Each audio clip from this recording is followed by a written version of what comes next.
Rumors have been flying about of a complete box set for the original Ben 10 series, and this has completely revitalized my interest in the show. I don't know if it's 100% real or not, but it's been showing up on Amazon and Walmart for about $100. So if it drops in early May, as it's rumored to, I will definitely be picking this up. Ben 10 was a staple of my childhood. If you'd asked me what my favorite things were growing up, I would have said Ben 10, Spider-Man, and Big Time Rush, and I'm still proud of that. But I was fortunate enough to have Ben 10 span that entire childhood, and due to the sequel series that spawned from it, I grew up with Ben. I had so many toys and merchandise, like my Echo MP3 player. I heard the album Elevate by Big Time Rush for the first time on that. Point is, I was invested.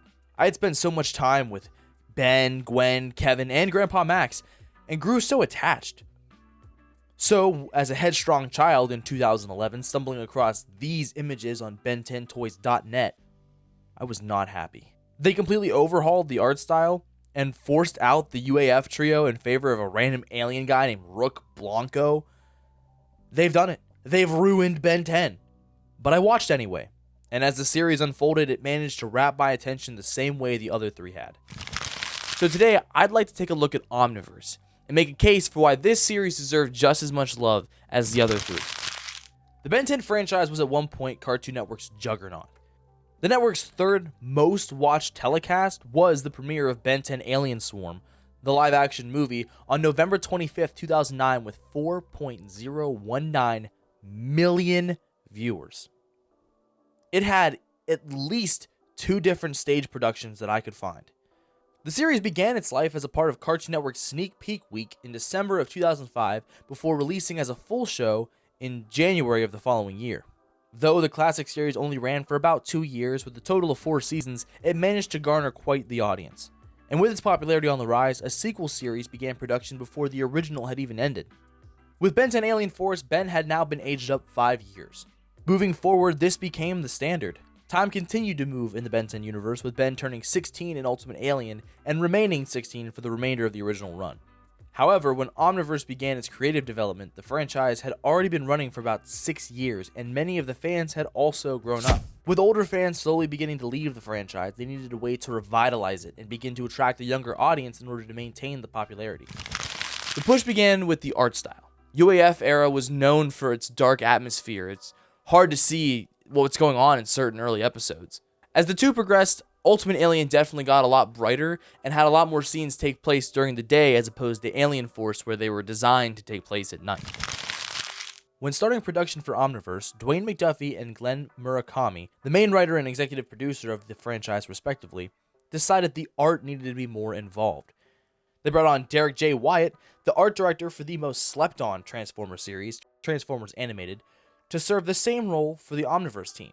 Put side to side, you can certainly see the influence. He also played a much larger role than art directors prior, being involved with developing new characters, when old characters make their return, and even down to plot details. When Glenn Murakami left early in the series to go help develop Beware the Batman, Derek J. Wyatt basically stepped in as the second in command. Wyatt's new art style allowed for more dynamic movement and emotion. Characters moved in more fluid ways than they ever had before up to this point. The transformations are drawn as morphing transitions and look very fluid. The characters also have much more expressive faces than in the prior series. The anime influence shows through many different aspects, but primarily frames where the characters are overreacting to something. These bubbles will show up with an exaggerated face in them that look like anime. Reddit user WallInfinite1215 did a great job finding different shots from Omniverse and various anime that display the influence. But that's mainly focusing on the animation itself. We can't ignore the elephant in the room: the design changes. Ben himself looks great, even though he looks a little bit weird in some of the early promotional art. Maybe that's just me. Kevin and Grandpa Max look really good, though Gwen, I feel like they nailed it the first time in the very first episode, but then they changed it when she moved away to college to closely more resemble her classic appearance. What's this? Regression to mimic the classic series? They would never. The aliens, though, aren't so bad. A lot of them fit into this new art style very well. The only one that comes to mind that isn't very good is Big Chill. Look at how they massacred my boy. Big Chill had one of my favorite designs in UAF, a kind of creepy, slender ghost moth with large wings. This version looks like the wings couldn't even lift him. Why is he the same size as Humungosaur? That's the other one that typically gets brought up, but I don't think this one is so bad either. I like when Ben's aliens get a little more than just being naked, but I do think that the underwear was a weird choice. I like this thing though. I think the only real exception to this rule is Wrath. When meeting other Apoplexians for the first time, he sees that they're all wearing clothes, and makes a big commotion that Wrath has been naked this whole time. After this, his appearance alters to have a luchador-inspired outfit. But this begs the question, does Ben have control of the appearance of his aliens? Did the Omnitrix hear this and change it? Did he make Azimuth put clothes on Wrath? Well, you could argue that Humungosaur's random added clothes could be part of a style change, or even someone like Forearms could be a product of the recalibration, or him getting older, or his just design is different because of the completed model. Wrath had this form until meeting the other Apoplexians. But, suspension of disbelief, I suppose, this is a kid's show. I digress. I'd like to take a moment to speed through some of the more controversial designs and give my 2 cents. It's alright, better than UAF. I really like this version. I love the chains. Aside from Classic, this is his best look. I hate this one. I never like taking away the white or the eye on the tricks. His best design. Not his best design, but I do love this one. This is a perfect middle for all of his designs up to this point. Best design by far. I love the pulling up effect. Kind of wish that the Omnitrix stayed on his chest though. These all suck. They did the goat dirty. This is great. This is terrible. This one isn't great, but I do like the harness thing though. I prefer the original, but I don't mind the Crimson Chin. I love the UAF version, but this is so good. This is probably his best. All 5 of the Andromeda aliens get minor upgrades that make them look so much better than their UAF counterparts, but I do prefer UAF Amphibian's eyes. Again, the minor extra detail does wonders. I like the UAF version, but this one actually makes it look like a beetle as opposed to the robot shark in the last one. Best one, no question. This thing is terrible. This is so much better than his Heroes United appearance. So glad that one only showed up once. Those were all the redesigns of note, but what about the new ones they introduced?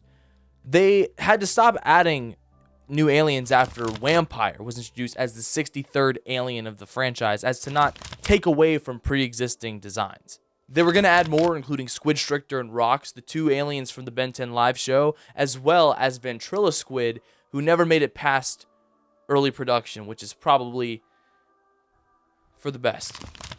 At its premiere, they had an entire new roster of aliens to add to the show. I mean, after all, that is the appeal of each new series. But not all of them were the greatest. In fact, this one right here is literally the worst. That's his name. There were some great ones added to the mix, though. Feedback is a staple of the entire franchise. Gravitack, which is one of Ben's best aliens and horribly underutilized. Crash Hopper and Ball Weevil were great additions to Ben's bug-themed catalog. I've always loved when Ben interacts with different alien species that have a DNA sample inside the Omnitrix, like an alien that Ben could become, seeing another one of them out actually in the universe. But something that Omniverse did that some of these other series didn't was that idea in reverse. The Incursions are a race that have been terrorizing the galaxy since at least Alien Force in their first appearance, and Omniverse is the first time they thought to include an Incursion transformation for Ben named Bullfrag. Look at this Chad. The same applies to Ben's transformation Molestache. This plumber, named Jerry, is first introduced as a background character in the very first episode of Omniverse. Then, in Season 2, Episode 3, titled Outbreak, Dr. Psychobos breaks into Plumber HQ to steal a piece of the Omnitrix, causing it to malfunction. While trying to correct the problems that the stolen piece had caused, the plumber's resident Galvins, Blukich and Dreba, cause Ben to transform into Molestache, the same species as Jerry. Not only do we get to see this new addition, but also 4 other new aliens. The Omnitrix was designed as a tool to simulate the walk of life other species walk, as a means to understand each other. You are one of us. I am one of everybody. So it makes sense that not every alien in Ben's catalog is going to be the most amazing fighter or have some kind of special power that makes them a primary choice for him. This episode gives us 4 of these transformations: the previously mentioned Molestache, Walkatrout, Pesky Dust, and the Worst. Ben thinks these transformations are pointless and has to find a way to stop the escaped prisoners without having access to his wider arsenal. This episode is exactly what I love about Omniverse. This concept has been discussed in the show since Azimuth's first appearance in Secret of the Omnitrix. I didn't create a weapon. All of you did. I created the ultimate device for understanding all the beings of the universe. Some of the best storylines from the entire series come from Omniverse's ability to be weird and bold. They had to build off what they already had while continuing and making all this new stuff for what could be. And a lot of that came from drawing on what had pre-existed in the classic series mainly, but also a little bit of the UAF era.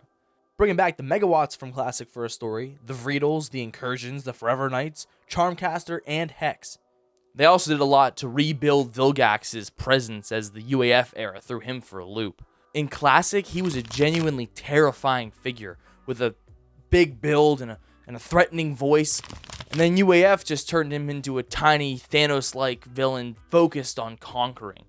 Like, don't get me wrong, I know he's always been a conqueror. That's always been the goal. That's why he wants the Omnitrix. But why did he just decide to stop? I know at the end of Secrets of the Omnitrix, he gets thrown out into space by Waybig, but he doesn't die, and he's not injured. And they show in Secrets of the Omnitrix him getting sucked out into space and being fine, so we know that that's not going to really do anything to him. So that it's not like he was gone. So what caused him to conveniently stop trying to come invade Earth and steal the Omnitrix at the same time that Ben took it off? That would have been the best time for him to come try and take the Omnitrix. He didn't even have it on. There's no listed canon reason for Vilgax's departure in between Classic and UAF. He just shows back up a shell of his former self. The only real feat that he has in UAF is destroying Chroma Stone. From there, he's defeated by Zaskar, defeated by Ben, left as a squid, kept as a pet by a cult, turned into a knight, and then becomes like a Cthulhu kaiju, only to be defeated by the worst ultimate in the series. Long-winded way to say I love UAF, but they kind of butchered the most iconic villain of the entire franchise. Omniverse, however, started off strong. His reintroduction episode has him being hunted by bounty hunters during a prison transport. That's dope. Though I will say, this is dumb.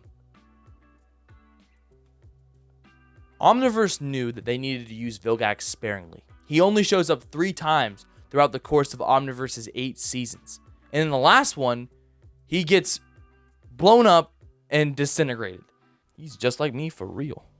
So while there are episodes like The Most Dangerous Game Show, or any time that this thing shows up, there are also episodes like Showdown, or the And Then There Were episodes of Omniverse, and then there were none, and then there was Ben, which are some of the best that the entire franchise has to offer. Specifically, those last 2 episodes are Vilgax's best outing, and I've probably seen them more than any other episode of the show. Even though the show is named Omniverse, they don't really explore the idea of the Omniverse very much. But these 2 episodes do. Ben meets an alternate version of himself in an episode prior to this one named Ben 23, as well as both of them being transported to Mad Ben's world after this episode. But this one has both of those counterparts, as well as No Watch Ben, Bad Ben, Naga Ben, Ben 10,000, Ben Zaro, Albedo, and Gwen 10. This 2-parter has Vilgax teaming up with Eon, who first appeared in the live-action movie Ben 10 Race Against Time, which was directed by Alex Winter, the guy who plays Bill in Bill and Ted. Sorry, I gotta bring that little fact up every time I can. I love those movies. Anyway, the 2 plan to use a Chronosapien time bomb, Clockwork species, to wipe out Ben Tennyson and every other wielder of the Omnitrix throughout every universe, so that there is no one to keep the Watch away from him. This doesn't apply to the Ben we follow in this episode, who has never made contact with the Omnitrix. No Watch Ben teams up with Professor Paradox to save the Omniverse together and correct its history. This is the multiverse concept at its peak, in my opinion. Obviously, with it being a kid's show and them having little time to develop the other alternate versions, it could be better. But man, is this good. It was very refreshing to watch an older version of Ben have to learn the Omnitrix instead of yet another rendition of 10-year-old Ben, who we see a lot in Omniverse. As we talked about in the beginning of the video, part of the push for all the changes in Omniverse were to bring back more elements of the classic series. It's the one that brings in the most toys. It's the most recognizable version of the series. And Omniverse even starts off with a flashback to 11-year-old Ben. The entire series starts with young Ben. They periodically decide to try to continue the classic series by using 11-year-old Ben. That's why he's not 10. It's because it's a continuation. He's a little bit older. This did give them the liberty, though, to add in story details that wouldn't interfere with classic, like the addition of Ben's favorite alien, feedback. Some stories that incorporate young Ben are the best that Omniverse has to offer, like Feedback's arc. Ben gets too cocky and attached to Feedback, so when malware takes the transformation and turns it to dust, it devastates him.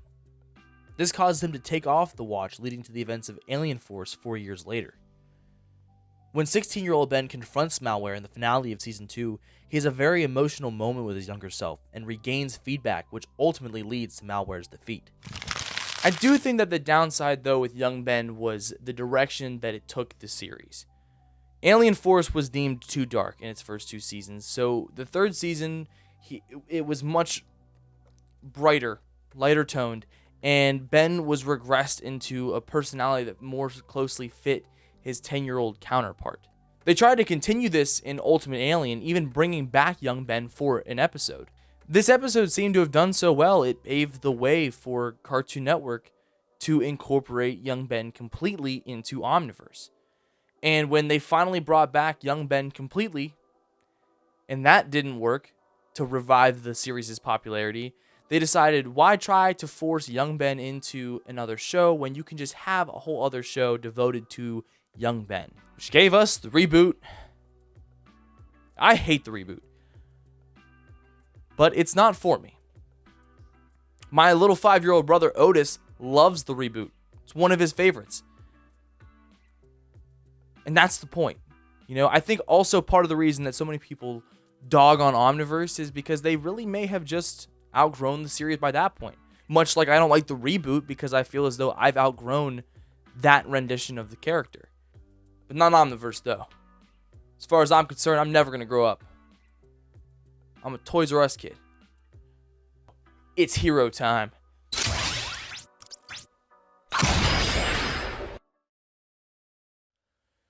Thank you so much for watching if you made it this far. I really appreciate all of the support I've gotten over the last 2 months. It's really meant the world to me. I had a lot of fun with this one. I grew up on Ben 10, and I kind of got to take a walk down memory lane researching for this video.